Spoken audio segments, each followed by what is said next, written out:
You're about to play an unfinished level from The Last of Us Part 2.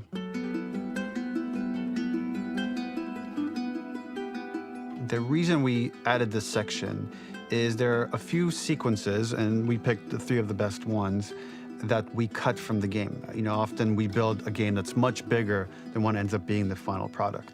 They were months away from being finished, but we wanted to give you an insight of what it's like when we built a game, because often we have this whole thing constructed and it doesn't have final art or audio or dialogue.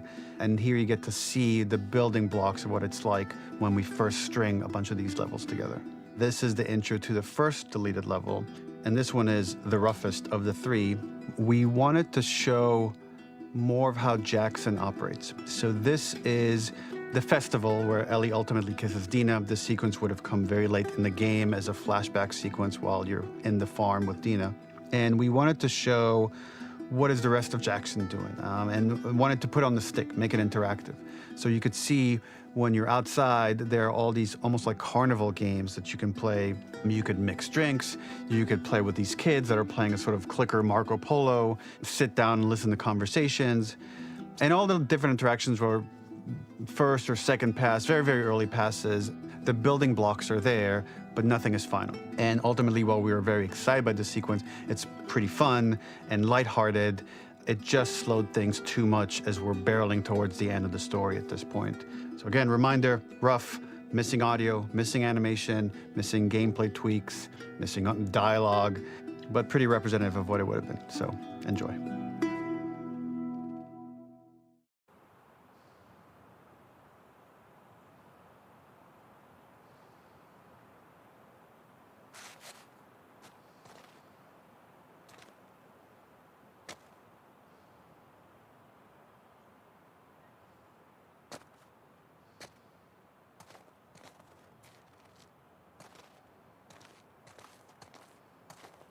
Originally, this level was going to transition us to farm.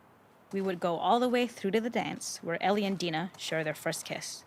Then we would play through farm, and when Ellie plays the guitar at night, she would remember the Seth incident. So, the opening for this was a little tricky. We needed it to match at least a little what you might expect emotionally coming from prior beats, because we were already purposefully disorienting you in time and space. Remember, you just came from this huge fight. To jump straight into it would have been a little too jarring. After some back and forth, we rooted it in Ellie's nerves, calling back to her hands shaking in the theater. But this time, for a much more innocuous reason we'll find out later. She's nervous because she has a crush on Dina, who is the only reason why she's here at the dance.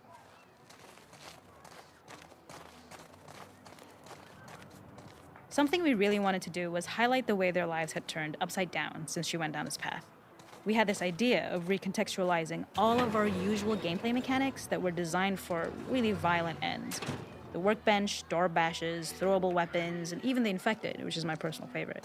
Peppered throughout the level are moments of levity or shared history, all the while seeing how happy and mundane they all were before her huge revenge odyssey.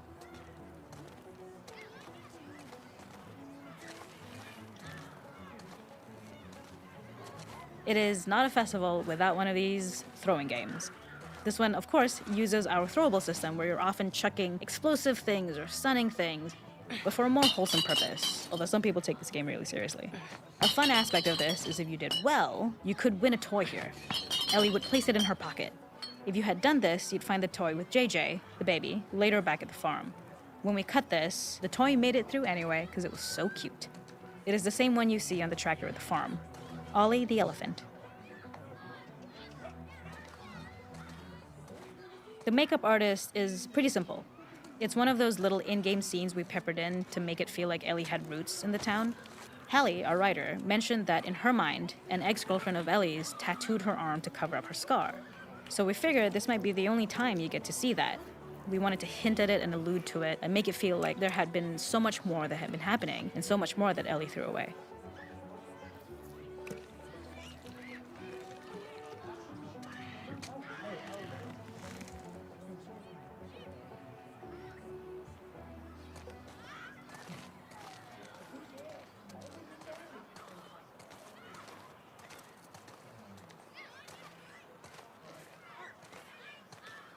This is one of my favorite sections because I think that it achieves both the slice of life aspect of Jackson while also being a stark reminder of how dark the world that they live in really is.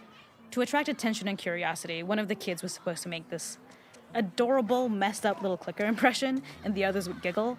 We tried a version where if you got close enough, the kid might try and follow you a little before turning back. Since clickers are blind and move by echolocation, for this game of messed up tag, Ellie must close her eyes and listen for when the children give themselves away. The thought was that these kids are in relative safety. They still grow up with the dangers of clickers and runners, and all those lessons would embed themselves in the games that they play. When the festival got cut, they tried to preserve this moment and move it to the front of the game where the snowball fight is, as a tutorial. However, being in the headspace of a clicker doesn't really teach you how to deal with them. Eventually, it evolved, and they instead made the snowball fight, which was, I think, way more effective. For me, it's character illuminating that not only does Ellie know this game, she plays along. There's a familiarity with the kids that's really nice to see, especially because it's such a difference from the Ellie we see later, who has a sort of hollow normalcy that she's trying to get with JJ, but kind of fails.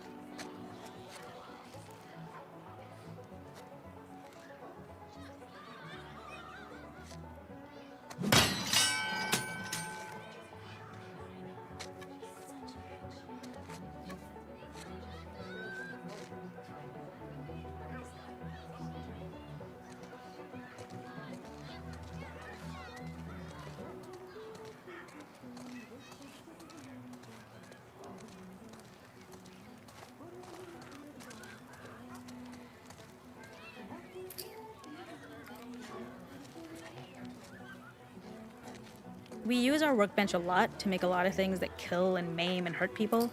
Here, we had the silly idea of using the same feel, harkening back to the same animations, using the exact same UI to instead fix a drink. Like the workbench, you could pick your base and then you could add something to it. And at the time, we had some different reactions from Ellie based on how strong you chose to make the drink. Something we wanted to prototype though, before it got cut, was picking up some ingredients around to add, like a lime or maybe a bottle of someone's favorite whiskey or salt, like you were earning upgrades.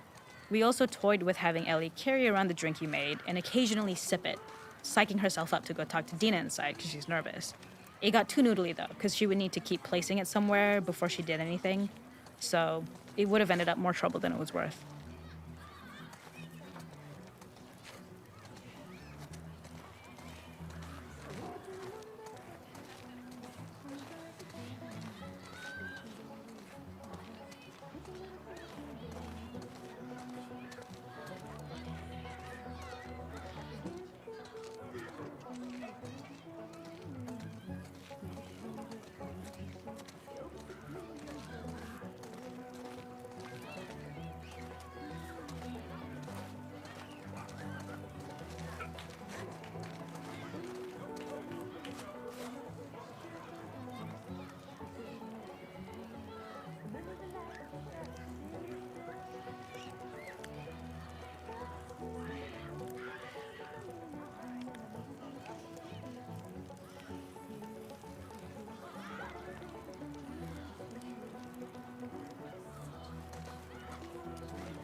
There's a hidden spot at the back that was just a bit of fun.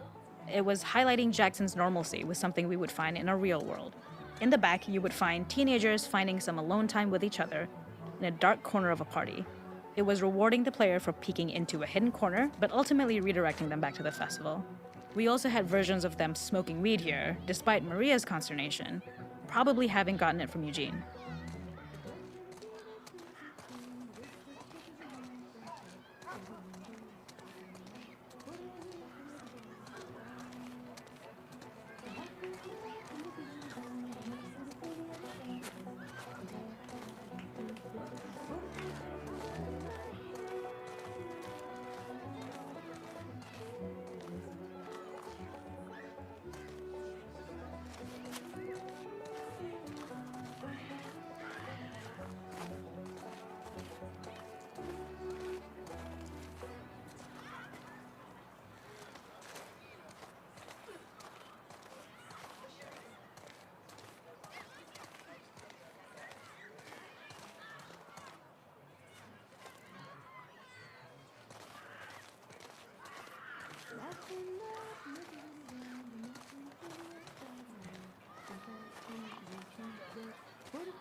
up in the morning.